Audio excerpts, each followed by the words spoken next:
Lesson 14, Education. Hello and welcome to this lesson. Today, we are going to talk about education, the different stages of schooling, exams and qualifications, technology in education, and some common questions and phrases. This is a topic that is relevant to everyone, whether you are a student yourself or you are talking about your children or friends. So, let us get started. Stages in a person's education, UK system. Let us begin by looking at the typical stages of education in the United Kingdom. The very youngest children start their education in a creche, where they mostly play but also do some early learning activities. After that, they may go to a nursery school. Between the ages of 5 and 11, children attend primary school, where they learn the basics of reading, writing, arithmetic, and so on. For most children, secondary education begins when they enter a comprehensive school, which is a general school for all students, or a more traditional grammar school. To gain admission to a grammar school, students usually have to sit an exam. You might have heard of the famous UK public schools. This name can be confusing because they are actually private, fee-paying schools.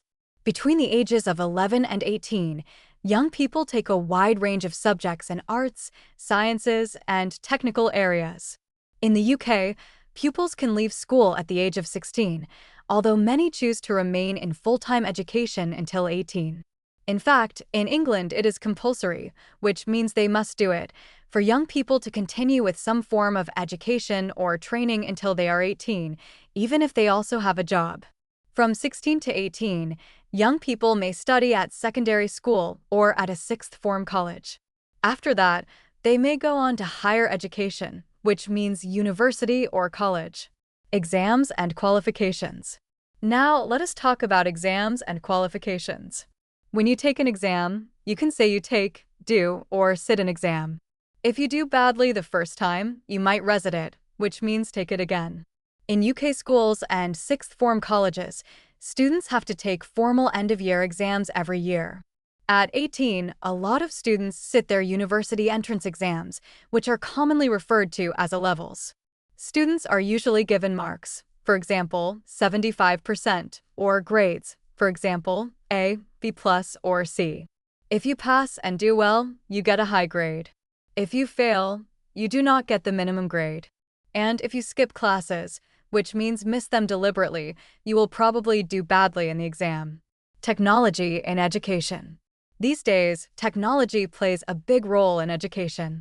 With an LMS, which stands for Learning Management System, or a VLE, Virtual Learning Environment, students can work online and do more distance learning, which means learning without attending classes, for example from home, or blended learning, which is a mix of classroom and online learning.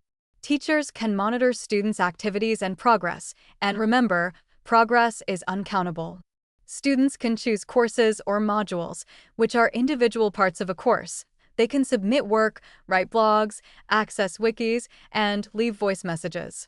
So, technology has really changed how we learn. Talking about education, common questions. Now, let us look at some common questions you might hear when talking about education. Someone might ask, what is the school leaving age? In a lot of countries, it is 18. Another question is, at what age does compulsory education begin? Compulsory means you must do it by law. So, these are useful questions to know. A common mistake to avoid. Finally, let us look at a common mistake. In English, we say pass an exam. For example, I passed all my exams and graduated in 2010. We do not say I succeeded at or in all my exams. So remember, when you do well in an exam, you pass it. That is the correct verb to use.